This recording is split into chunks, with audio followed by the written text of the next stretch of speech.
बिस्मिल्लाहिर्रहमानिर्रहीम। मैं अहमद इफ्तिखार कोकर, आप देख रहे हैं मेरा YouTube channel Star Age Travel and Tours. आज की जो वीडियो है वो स्पेशली मैंने स्टूडेंट्स के लिए बनाई है, यूके में जो एडमिशन लेना चाह रहे हैं स्टूडेंट्स 2020 में। तो जी इससे पहले तो आपको पता है कि लॉकडाउन था पाकिस्तान में और सारा कुछ क्लोज़ हो चुका था। इसके अलावा इससे पहले यूरोप में क्लोज़ था और एम्बेसीज ने अपने एडमिशन्स जो हैं वो सस्पेंड कर दिए थे।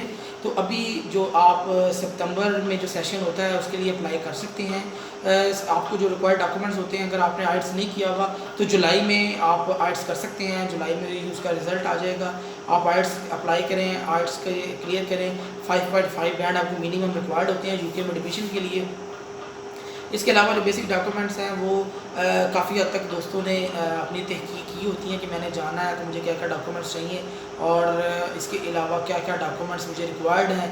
वो सारी चीज़ें तकरीबन स्टूडेंट्स को पता होती हैं, क्योंकि स्टूडेंट्स जो होते हैं वो अपने दोस्तों के साथ, अपने रिलेटिव्स के साथ, अपने जो है फादर ब्रदर सबके साथ किसी न किसी के साथ मशवरा ज़रूर करते हैं और बेसिक डॉक्यूमेंट्स को किसी वेबसाइट से, किसी जगह से लेने की कोशिश करते हैं या किसी कंसल्टेंट की सर्विसेज लेते हैं।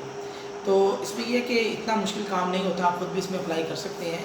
सिर्फ ये है कि थोड़े से डॉक्यूमेंटेशन में प्रॉब्लम और हर्डल्स आते हैं। डॉक्यूमेंट्स मैं आपको बता देता हूँ, क्योंकि हर्डल्स डॉक्यूमेंट में ये आते हैं कि आपको ये पता नहीं होता कि मुझे इस केस के लिए क्या रिक्वायर्ड है और मैंने इसको कैसे असेंबल करना है अपने केस को, और मुझे इस केस के लिए क्या क्या चीज़ें चाहिए।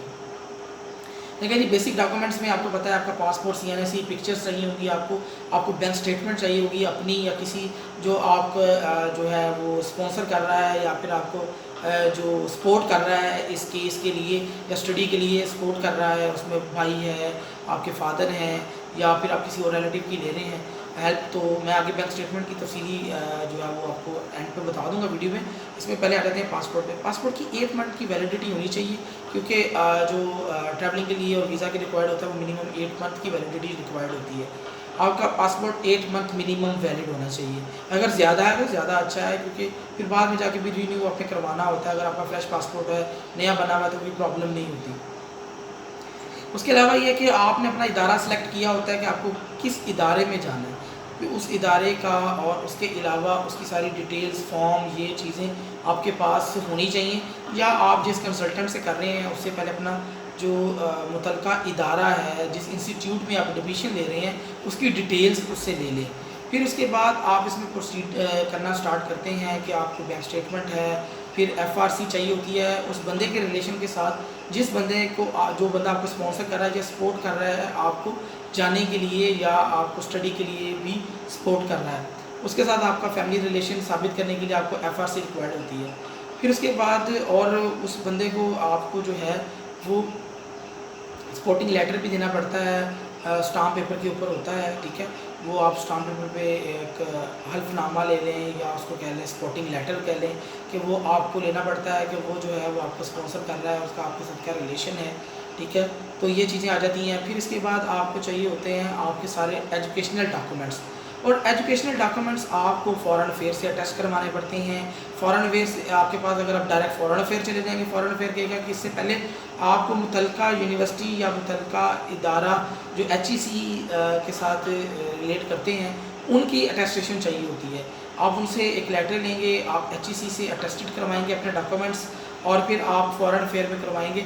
अब काफ़ी लोग कहते हैं जी फ़ॉरेन अफेयर में मैं कैसे करवाऊँ, काफ़ी रश वगैरह है। तो जी इसमें सर्विसेज जेरिस भी दे रहा है, TCS भी ये सर्विसेज दे रहा है और लेपर्ड कोरियर सर्विसेज भी, जो आपके डॉक्यूमेंट्स अटेस्ट करवाने वाले होते हैं वो इन अदारों से अटेस्ट करवा देते हैं। आप इनकी सर्विसेज ले सकते हैं। उसके अलावा आप डायरेक्ट इनको ऑफिस विज़िट करें और जो है उनसे डॉक्यूमेंट्स अटेस्ट करवा लें। इसके बाद जब आपके डॉक्यूमेंट अटेस्ट हो जाएंगे, फिर आपको रिक्वायर्ड डॉक्यूमेंट्स जो रह जाते हैं उसमें आ जाता है फ्रेश बैंक स्टेटमेंट और उसमें क्लोजिंग बैलेंस, और उसके अलावा जो है वो account maintenance certificate. Account maintenance certificate उस बंदे का होता है कि जिसका वो अकाउंट है, उसको साबित करने के लिए कि ये उसका अकाउंट है, वो लेटर बैंक देता है और उसका साथ आपका जो रिलेशन है उसके लिए FRC होती है। फिर आपकी बैंक स्टेटमेंट में क्लोजिंग बैलेंस, अगर आपने फुल फ़ी पे करनी है तो आपको 20 से 25 लाख क्लोजिंग बैलेंस रिक्वायर्ड होता है। नहीं तो फिर आपका जो एकेडमिक सेशन होता है उसमें जो फ़ीस है मिनिमम वो उस अकाउंट में होनी चाहिए। तो आप कैपेबल होते हैं, आप उसको अप्लाई कर लेते हैं। इसके अलावा अगर आपने वहाँ से एडमिशन ऑनलाइन अप्लाई किया था और वहाँ से आपको लेटर रिसीव हो चुका है, तो आप एम्बेसी में अपने डॉक्यूमेंट्स के साथ वो अटैच करेंगे, नहीं तो आपको पहले फॉर्म फिलिंग करनी पड़ेगी, वहाँ पे एडमिशन के लिए अप्लाई करेंगे, वहाँ से जो आपको लेटर आएगा एम्बेसी में जमा करवाने के लिए, उसके बाद आप अप्लाई करते हैं। जो आप डॉक्यूमेंट्स लेकर जेरिस जाएंगे, जेरिस की अपॉइंटमेंट मिलती है, जेरिस रहेंगे। अगर आप जेरिस में इंटरव्यू के अंदर उनको सेटिस्फाई कर देते हैं तो वो आपको वीज़ा दे देंगे। अगर वो आप उनको सेटिस्फाई नहीं करते तो फिर वो आपको एम्बेसी कॉल करते हैं, एम्बेसी में फिर अपॉइंटमेंट मिलती है आपको, फिर आप एम्बेसी जाते हैं और एम्बेसी से फिर आप प्रोसीड करते हैं और आपको जो वीज़ा अप्रूव्ड हो जाता है। मुश्किल नहीं है, आसान है, थोड़ा सा प्रोसीजर होता है, इसको करना पड़ता है। फिर आहिस्ता आहिस्ता आपको जैसे ही आप ये डॉक्यूमेंटेशन स्टार्ट करेंगे, आपको जो है इसमें जो हर्डल्स हैं वो आहिस्ता आहिस्ता ख़त्म होते जाएंगे। आप सितंबर सेशन के लिए यूके में अप्लाई कर सकते हैं। इसके अलावा वहाँ पर आप लॉन्ग टर्म में एडमिशन लें या शॉर्ट टर्म में लें, उस हिसाब से फिर आपको जो है हॉस्टल या फिर अकोमोडेशन का अरेंज करना पड़ता है और उसके डॉक्यूमेंटेशन या उसके इक्वल बैंक स्टेटमेंट शो करनी पड़ती है। अगर आप यूनिवर्सिटी की तरफ से हॉस्टल या इस तरह की सर्विसेज लेते हैं तो वो एम्बेसी के लेटर के अंदर उसकी जो तफसीलात हैं वो होती हैं, और तो आप अपने केस के साथ उसको जमा करवा देते हैं।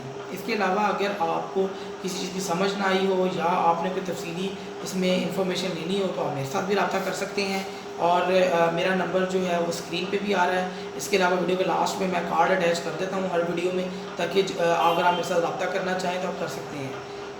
इसके अलावा अगर आपको एकेडमिक सेशन में एडमिशन और फॉर्म फिलिंग में कोई प्रॉब्लम आए तो भी आप मेरी सर्विसेज ले सकते हैं। अगर आप डायरेक्ट एडमिशन लेना चाहते हैं तो उसके लिए भी आप मेरे साथ रब्ता कर सकते हैं। मिलते हैं अगली वीडियो में। अस्सलाम वालेकुम।